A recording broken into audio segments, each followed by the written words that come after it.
ಈ ವಾರ ಯಾರೆಲ್ಲ ಎಕ್ಸಾಮ್ ಬರೆಯಕ್ಕೆ ಹೋಗ್ತಾ ಇದ್ರೆ ಅವ್ರು ನನ್ನ ಕಡೆಯಿಂದ ಆಲ್ ದಿ ಬೆಸ್ಟ್. ಎಕ್ಸಾಮ್ ಚೆನ್ನಾಗಿ ಬರೀರಿ. ಎಕ್ಸಾಮ್ ಬರೆಯಕ್ಕೆ ಹೋಗೋರು ಏನೆಲ್ಲ ತೊಗೊಂಡು ಹೋಗಬೇಕು, ಯಾವ ರೀತಿ ಹೋಗಬೇಕು ಅನ್ನೋ ಚಿಕ್ಕ ಮಾಹಿತಿ ಕೊಡ್ತೀನಿ. ಈ ವಿಡಿಯೋ ಫುಲ್ ವಾಚ್ ಮಾಡಿರಿ. ಫಸ್ಟ್ ಒಂದು ಡ್ರೆಸ್ ಕೋಡ್ ನೋಡಿ. ಬಾಯ್ಸ್ ನೀವು ಫುಲ್ ಸ್ಲೀವ್ ಶರ್ಟ್ ಹಾಕಂಗಿಲ್ಲ ಮತ್ತು ಜೀನ್ಸ್ ಪ್ಯಾಂಟ್ ಹಾಕಂಗಿಲ್ಲ.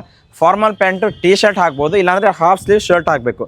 ಮತ್ತು ಲೇಡೀಸ್ ಬಂದುಬಿಟ್ಟು ಟಾಪ್ ಫುಲ್ ಇರಬಾರ್ದು, ಹ್ಯಾಂಡ್ ಫುಲ್ ಇದ್ದರೆ ನಿಮ್ಗೆ ಅಲೌ ಮಾಡಲ್ಲ. ಹಾಫ್ ಸ್ಲೀವ್ ಮಾತ್ರ ಇರಬೇಕು.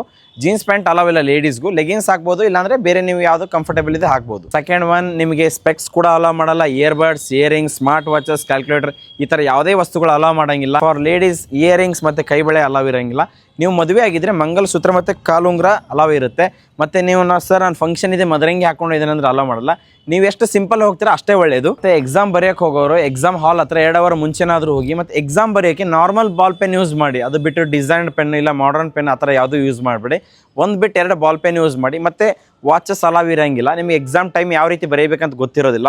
ಸೊ ಎಕ್ಸಾಮ್ ಹಾಲ್ ಒಳಗಡೆ ಸೂಪರ್ವೈಸರ್ಗೆ ಸರ್ ನಮಗೆ ಒಂದು ಕ್ಲಾಕಿಂದು ವ್ಯವಸ್ಥೆ ಮಾಡಿ ಅಂತೇಳಿ, ಗಡಿಯಾರದ ವ್ಯವಸ್ಥೆ ಅವ್ರು ಮಾಡಿಕೊಡ್ತಾರೆ. ಯಾಕಂದರೆ ನೀವು 750 ರೂಪಾಯಿ ಫೀಸೇ ಪೇ ಮಾಡಿರ್ತಾರಂತೆ. ಒಂದು ಗಡಿಯಾರ ವ್ಯವಸ್ಥೆ ಮಾಡೋದೇನು ಅವ್ರಿಗೆ ದೊಡ್ಡದಲ್ಲ.